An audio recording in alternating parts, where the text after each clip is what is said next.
देखिए 52 तक ऐसे करने के बाद 53 और 54 के जितने भी पार्ट्स हैं ये के जैसे हैं। इनमें कौन सा रूल अप्लाई होता है, ये वाला मैंने अभी आपको बताया था ना पीछे के एंटी मतलब कि नेचुरल लॉग में कैसे कन्वर्ट करते हैं। ये वाला रूल देखें कि ln ले लेते हैं आप, जो जिस नंबर का लॉग है उसका, ओवर में ln जो बेस है उसका लिखते होते हैं। बहुत इंपॉर्टेंट ये फार्मूला भी है, ठीक है, MCQs के हवाले से भी। तो आप क्या करेंगे, इसको देखें, ln जो फंक्शन है उसका ओवर पहला पार्ट उसका जो, ठीक, वो वाला ln लॉग उस फंक्शन का, ओवर में ln बेस का। अब बटे में इस पे आ जाएं।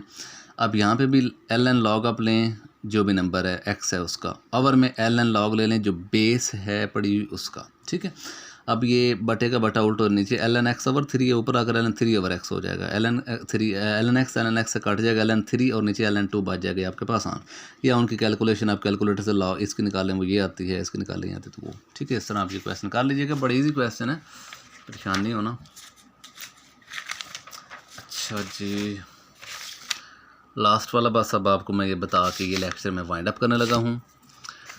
65 से ये वाले क्वेश्चन तो बिल्कुल ही बच्चे वाले हैं। कैलकुलेटर पे आप अगर साइन इनवर्स की वैल्यू निकालें तो आपको पता चल जाएगा। जैसे देखें, आप कैलकुलेटर पे दबाएंगे ना शिफ्ट, साइन इंटू -1/2 नहीं, पहले शिफ्ट दबाएं ताकि वो इन्वर्स कर दे। शिफ्ट का बटन एक होता है सबसे ऊपर कैलकुलेटर में ना, जहाँ आई थिंक ऑन ऑफ है वहाँ के राउंड बोर्ड, शिफ्ट फिर साइन, तो आपके पास क्या आ जाएगा, साइन इनवर्स, ठीक है। अभी मेरे पास कैलकुलेटर है नहीं, इनटू ये लिखें तो आपके पास ये वैल्यू आ जाएगी, या टेबल में भी इनकी वैल्यूज दी हुई हैं। तो ये कैलकुलेटर से आप करने वाले हैं। आगे शिफ्ट साइन दबाएं तो साइन इनवर्स बन जाएगा, इनटू 1/2 लिखें तो वो 45 कह देगा, उसे π/4 कहते होते हैं 45 को, ठीक है।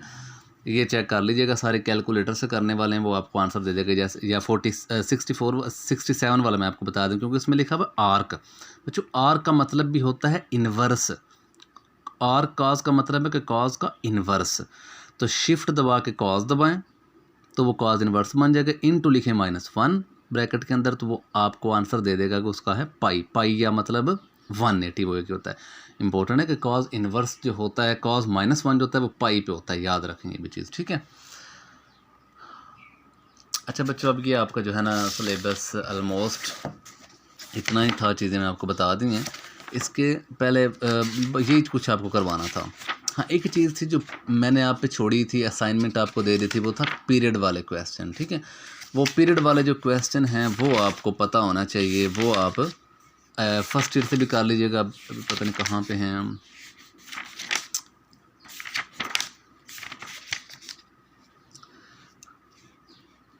हाँ जी, ये पीरियड वाले क्वेश्चन है, तो ये आपको पता होना चाहिए पीरियड वाले क्वेश्चन जो हैं ये कैसे होते हैं। फर्स्ट ईयर में मैंने कहा ना, फर्स्ट ईयर के जो बुक है उसको ज़रा एक बार देख लीजिएगा। मैं थोड़ा सा बता देता हूँ, जैसे कि ये क्वेश्चन है ना आपके पास साइन x बिल्कुल साइन 3x है, और जिसका पीरियड फाइंड करें। तो बच्चों आपने सिर्फ ये करना होता है पीरियड वाले क्वेश्चन में। मैं आपको खुद भी थोड़ा चलें आइडिया दे देता हूँ। आपने असाइनमेंट मुझे दे दी थी, आपको पता चल ही गया होना है। असाइनमेंट जो आपने मुझे दी थी कुछ ना कुछ की है ना, फिर या फर्स्ट ईयर के बुक में आपने देखा होगा, फर्स्ट ईयर बुक में 11 चैप्टर की एक ही एक्सरसाइज करते होते हैं, बड़ी इजी सी हैं, बिल्कुल मुफ्त के नंबर होते हैं। तो अब साइन या कॉज का पीरियड फाइंड करने के लिए उसमें 2 ऐड कर देते होते हैं। जो भी एंगल है उस एंगल में आप ऐड कर देते होते हैं 2 अगर tan या कॉट हो तो फिर सिर्फ पाई, लेकिन साइन कॉज के लिए 2 सेकेंड या कोसेकेंड के लिए भी। अब उसके बाद बच्चों आपने यहाँ जो भी एक्स हो उसको उसके साथ यहाँ पे लेफ़्ट साइड पे जो कुछ भी हो वो आपने कॉमन ले लेना है, क्योंकि सिर्फ आपको यहाँ पे एक्स चाहिए, एक्स के साथ कोई भी यहाँ पे नंबर गवारा नहीं होना चाहिए। तो अगर आप 3 कॉमन ले लेते हैं तो फिर सिर्फ क्या बच गया, एक्स प्लस इधर से 3 कॉमन नहीं आता था, तो बच्चों याद रखें जिधर से कॉमन ना आ रहा उधर फिर वो क्या हो जाएगा करेगा, डिवाइड।